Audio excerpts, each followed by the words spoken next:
Hey, it's future me. So I just finished editing my video about being in conflict with myself. It was very long. So I broke it up into 2 parts. You're welcome. I hope you enjoy it. Like I said, it's kind of long, very whiny, but also very insightful. So please enjoy. And don't forget to watch part 2 after this one. You won't want to miss it.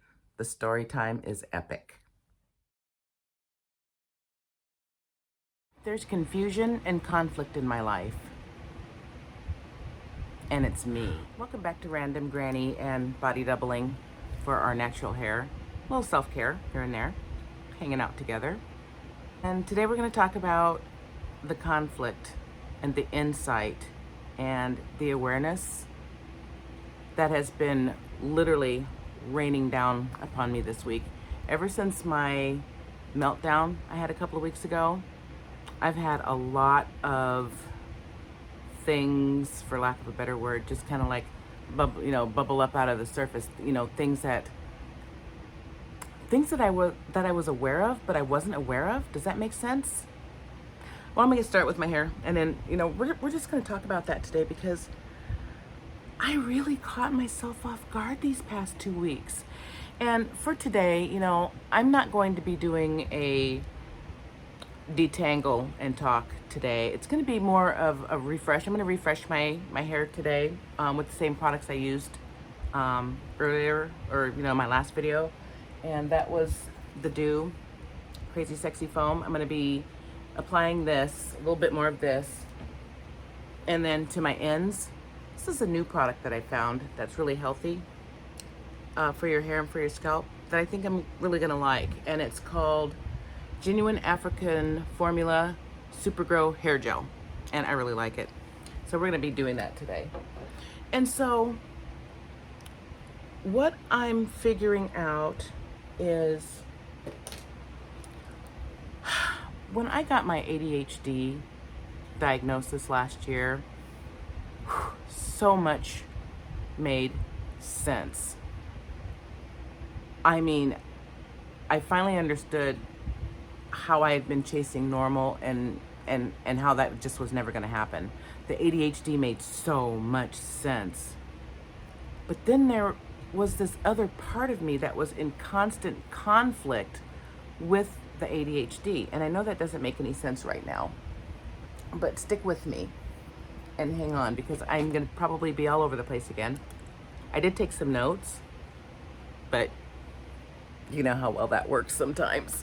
Okay, so the first part of my conflict is being distracted. And so I'm distracted for different reasons. And so I was confused because I'm like, okay, part of me definitely is this ADHD person, but what's this other thing over here that's pulling at me? And I figured it out like this.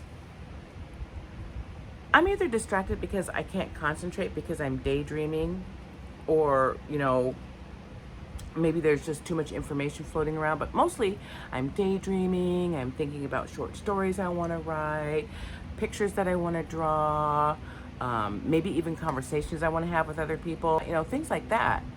But then there's the other distraction of me that is, I need the details. And the conflict is I'm this big picture person, and I have to see the big picture. But within that big picture, I have to hone down and drill down to the minutest detail. It's a picture of a forest. What do the trees look like? What do the leaves look like? Do they have a lot of limbs or just a few limbs? Do they have big leaves or little leaves?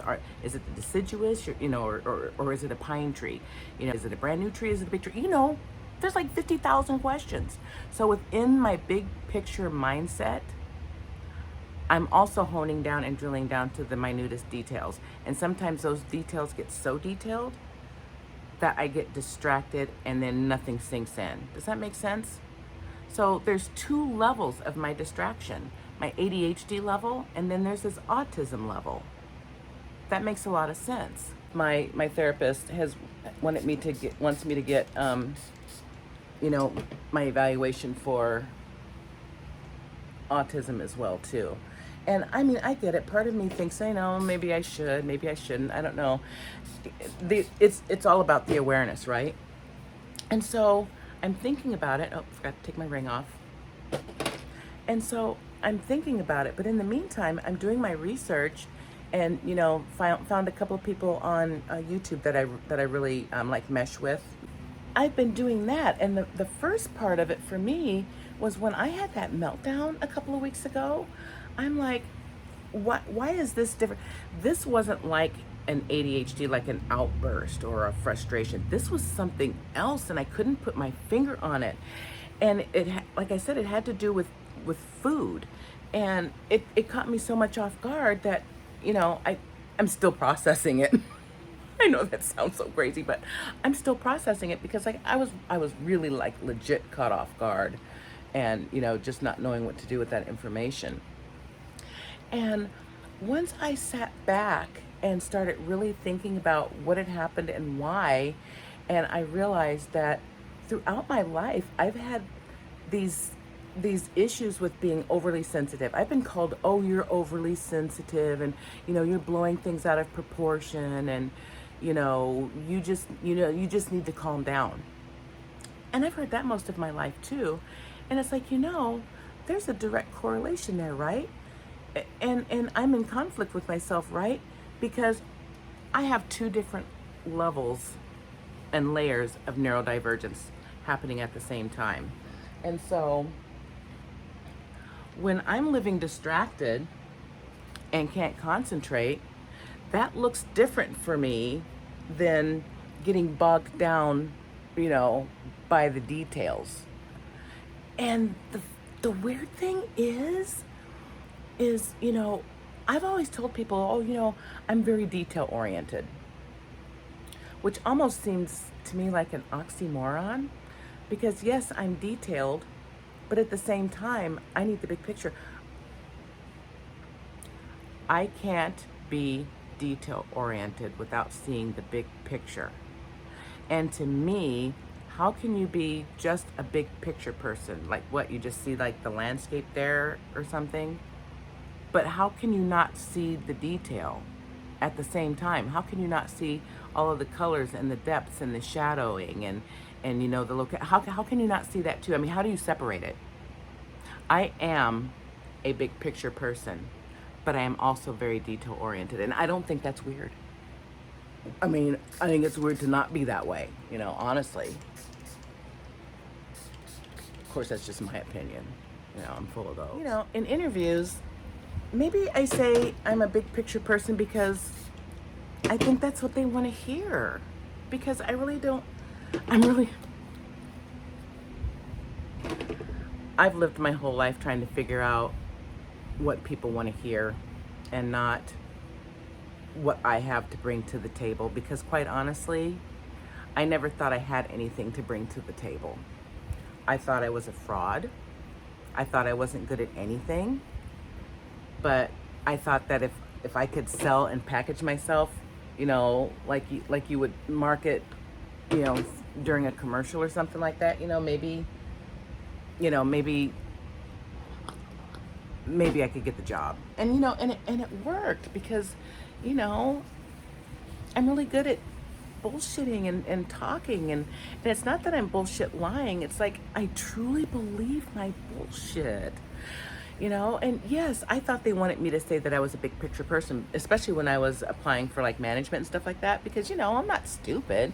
You have to be a big picture person to, be able to, work in a business or work at a corporation and, take care of your people and, to just working, just that.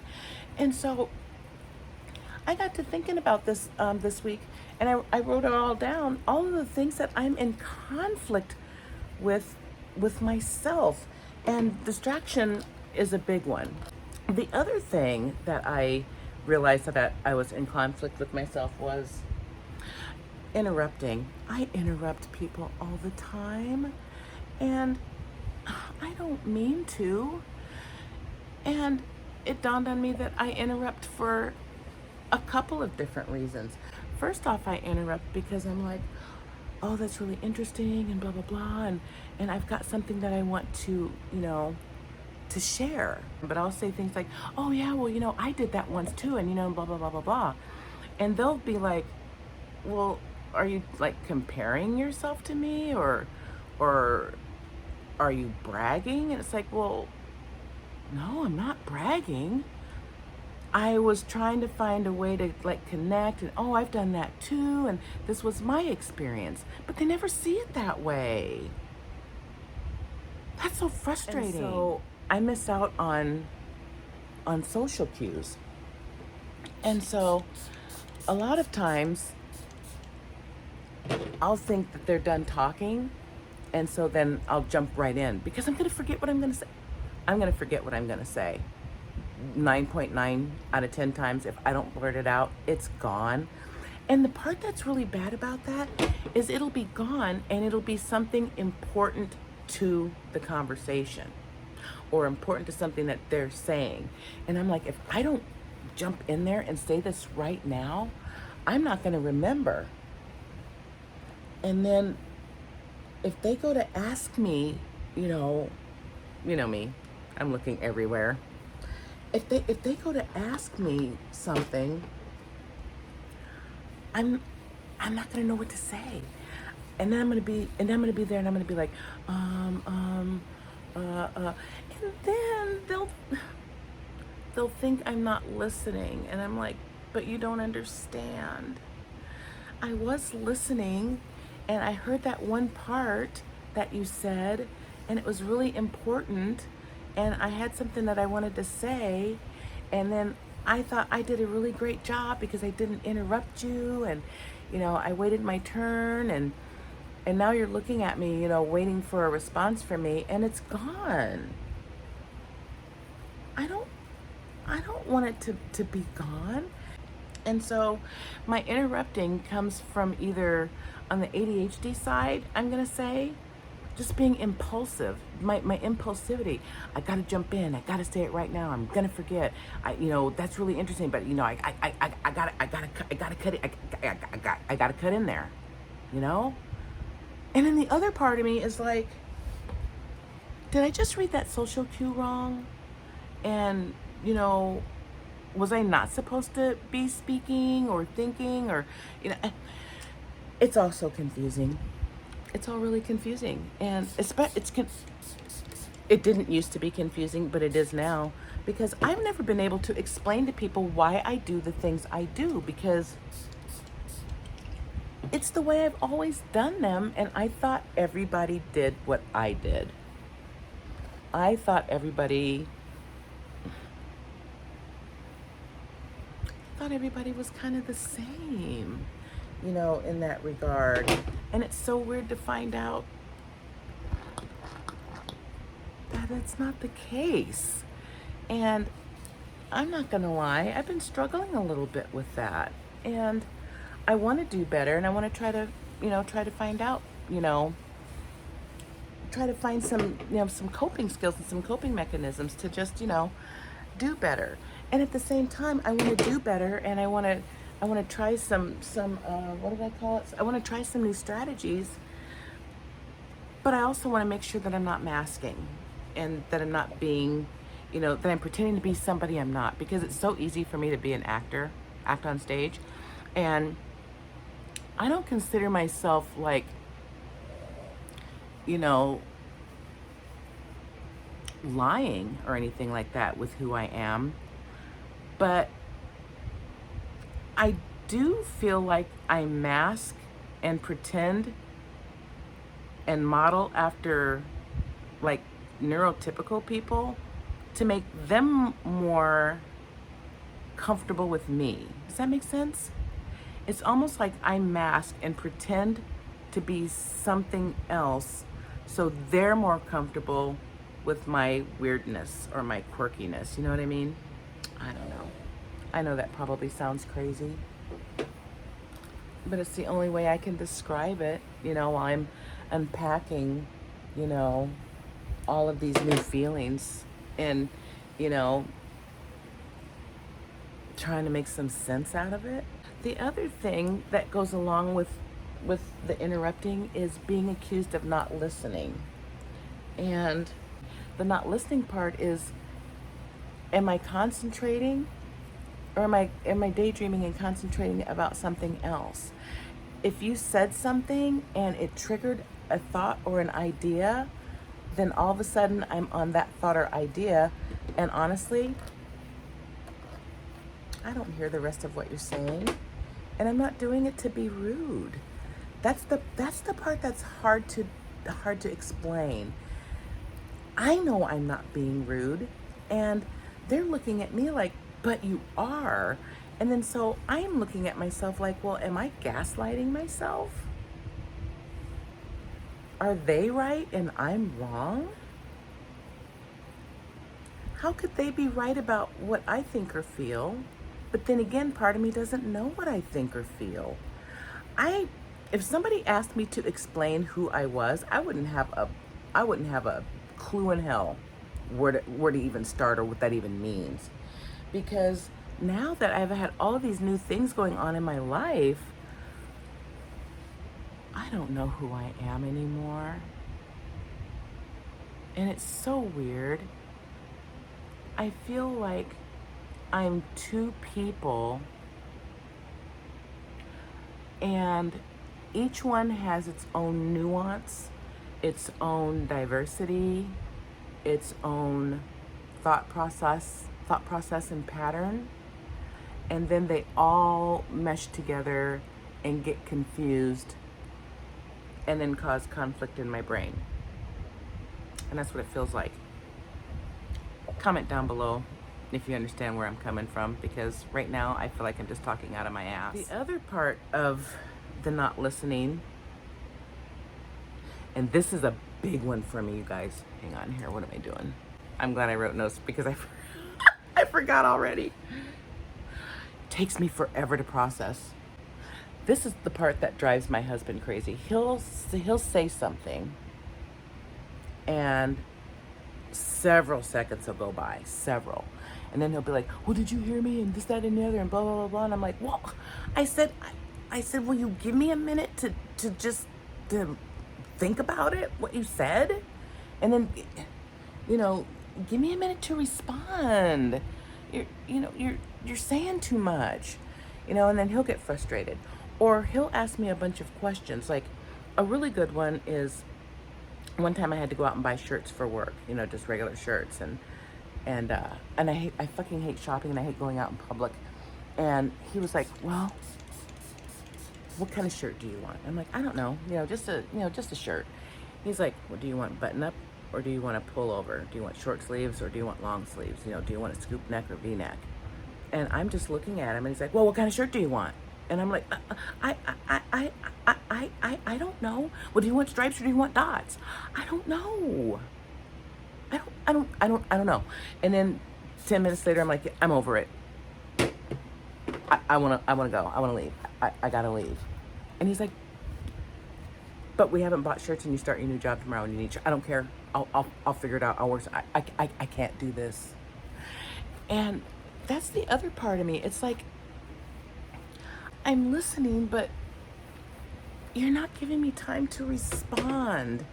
And then I lash out, then I look like an asshole, and then all these other things come into play, and I'm like, but I didn't mean for any of that to happen. You overwhelmed me. You asked all these questions, and you didn't give me time to process it, and he'll ask a question, or somebody will ask me a question, and I don't answer right away, and now all of a sudden they're on the fourth or fifth question, and I'm still thinking about the first one, and then I just shut down. I'm over it, and I just shut down, and then I'll say something, and I'll be like, well, you didn't give me a chance to this, that, or the other, and I'm all flustered and frustrated, and and then they'll be like, oh, well, that's rude. And I'm like, but I'm not rude. I'm frustrated. And I'm thinking to myself, you're rude. You just asked me 5-6 questions in a row. I can't possibly. Who does that? Do neurotypicals do that? Can you do? Are there any neurotypicals out there? Do you know any neurotypicals? Can they do that? Can they like have somebody pop off like 10 questions and then they can just answer them all like in order or some crazy shit? I mean, is that a thing? I don't think that's a thing. I really don't. But anyway, that's another thing that I'm in conflict with. It's like, yes, I'm listening, but sometimes I get distracted while I'm listening, and other times it's not even so much I'm distracted. I need time to process what you said. And that goes with everything, not even just questions per se, but like, oh, we're having hamburgers for dinner. Do you want your bun toasted? And I'll be thinking about it. And it's like, well, do you want it toasted or not toasted? And I'll be like, well, well, do you want me to put it on the grill or are you going to put it in the toaster? I don't know. I said, I'll just do it later. And I know it seems like I'm coming off rude, but I'm not. I'm so overloaded, for lack of a better word. I'm like, you just asked me a question and I was thinking about it. Then you asked it again and like you rephrased it and said it different. So now my brain's trying to process the new way different. And then you ask again a third way, and then I hear an attitude, and then I'm feeling like the bad guy. And then all of a sudden when I lash out and I answer, then I'm being the rude one. So I'm constantly in conflict with myself because first off, I needed time to process. And second of all, I'm not coming off as rude. I'm really flustered and frustrated, and I'm trying to move myself toward an answer, and I can't do it, And then I get all flustered and frustrated with myself. Then that's usually when I will like yell and then lash out. But I'm not yelling and lashing out at them. I'm yelling and lashing out because I'm flustered and frustrated and I don't know how to communicate what it is I'm trying to say. Does that make any sense? So anyway, that's another conflict that I have.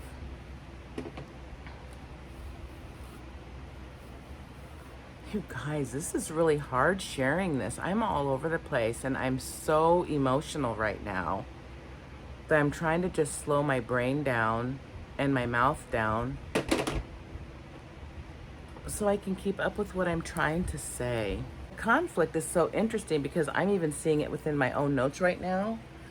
Being distracted and interrupting people and them thinking that I'm not listening because I'm interrupting, because I'm distracted by something they said or a sound in the room or something going on behind them or something that popped into my brain about something that they said. It's all connected. And those connections has what's been so conflicting for me because, even now I'm sitting here and I'm like, even with this ADHD diagnosis, like I said, it made so much sense. It was such a relief to know that that's what was going on. But as the months transpired and I started to see these other little nuances, I was just so confused. I'm like, okay, so this isn't necessarily an ADHD trait. What am I experiencing here? With my clothing and with the sensitivities and the touching and everything like that. And, things, having to feel and fit a certain way, and constantly fidgeting with my clothes and stuff like that. And it's just all overwhelming. But anyway, getting back to my notes because I ramble a lot. And so distractions, interrupting, and then not listening. And then my other one is hyper focusing. You guys, I always thought, ADHD, what's that stand for? I'm terrible with acronyms. Anyway, the part where you are like hyperactive. I'm hyperactive in my brain. I'm also hyperactive outwardly, in case you couldn't tell. I do a lot of fidgeting. But my hyper focus tends to be impulsive, compulsive, very compulsive. And a really good example of that is back when COVID-19 struck. I was making masks, face masks back then. I had suffered a nervous breakdown and I wasn't at work anymore and I was craving work routine. And so the best thing that happened to me during that time was COVID, and then I started sewing again because I love to sew and making masks. The hypervigilance and the hyper focus was unreal, to the point where my therapist was like, I need you to pull back and I need you to step back and see what you're doing. I would get up at 5 o'clock in the morning and go straight to my sewing machine and sew until 2 o'clock in the morning every day. 2 o'clock in the morning, I'd fall asleep, get up at 5 o'clock, get up 3 hours later, and I would do it again. And I would sit in there all freaking day, sewing, cutting, sewing, cutting, sewing, cutting.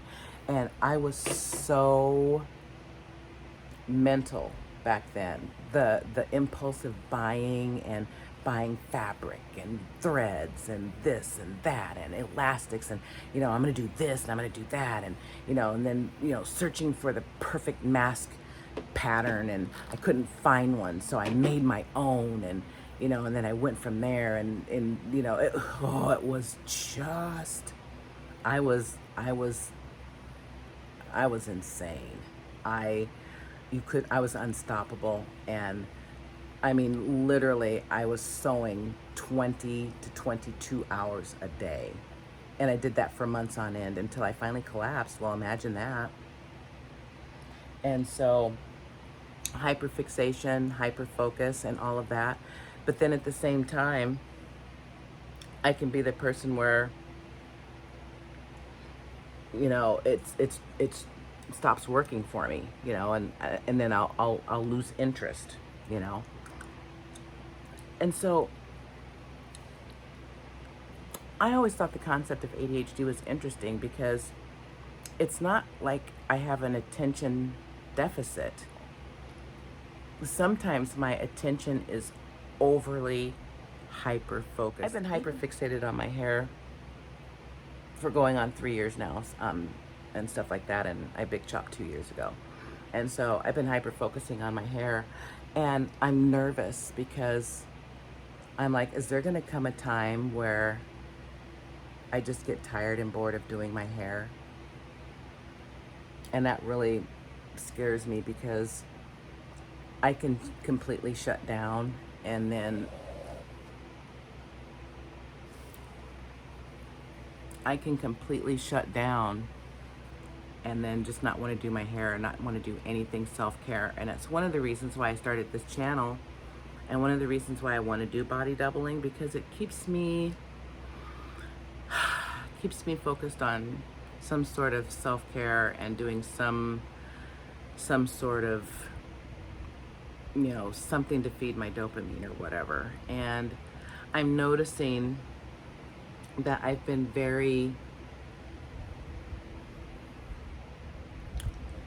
I'm noticing new symptoms and everything like that coming up, and I've been beating myself up over it, and I'm noticing that all of a sudden I'm not wanting to take care of my hair like I used to.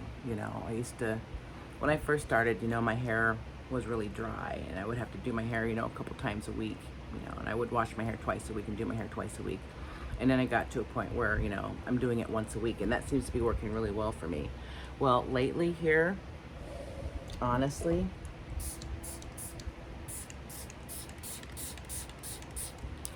this is like the second or third time that I've only done my hair once.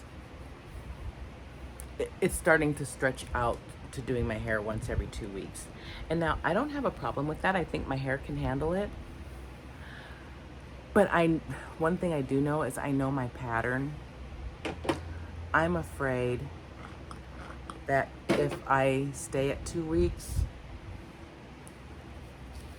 2 weeks will turn into 3 weeks. 3 weeks will turn into 4 weeks. And then the next thing you know, I'm sliding right back into my old habits, back when I was a straight natural. I would wash my hair, I don't know, every 2 or 3 months. My hair was dry, it was brittle, it was damaged. I had bald spots. I was disrespecting my hair.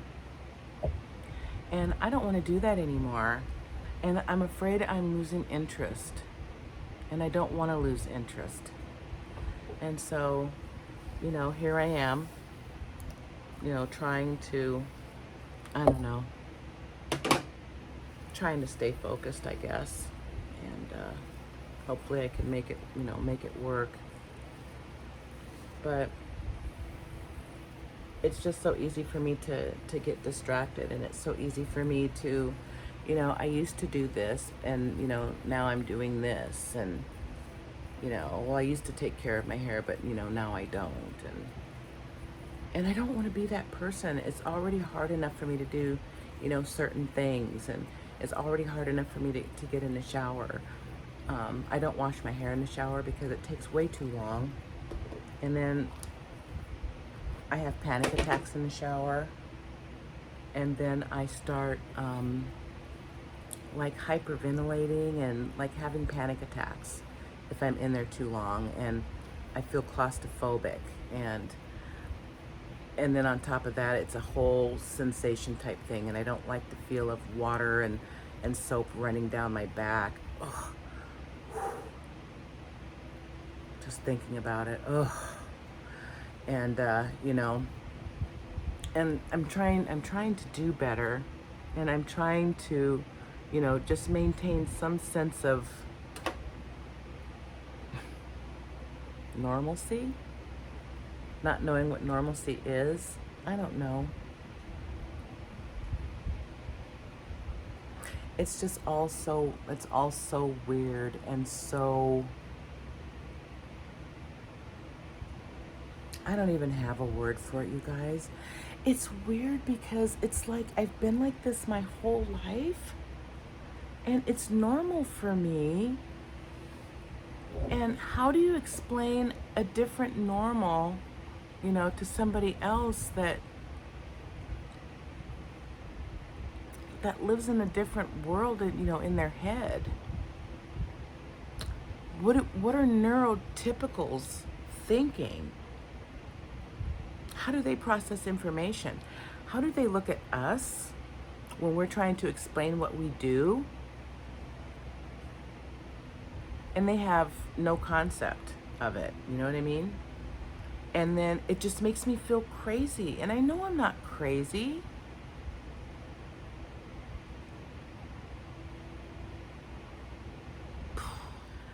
Another thing about hyper-focusing for me is it feeds my dopamine.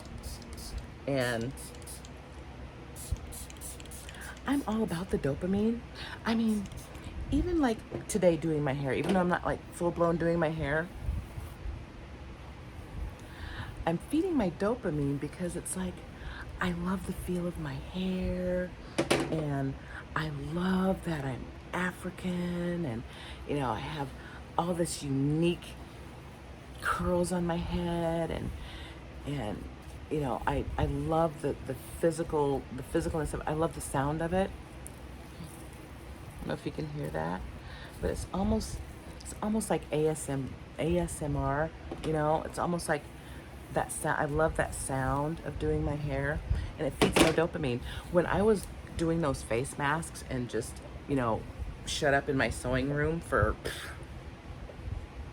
hours and hours and hours, it was feeding my dopamine. It was like I was on a high until all of a sudden I wasn't, and then I got bored, and then I stopped making sales because, masks stopped selling, and, it was a whole year process that I was hyper-focused on that. And then things just started changing.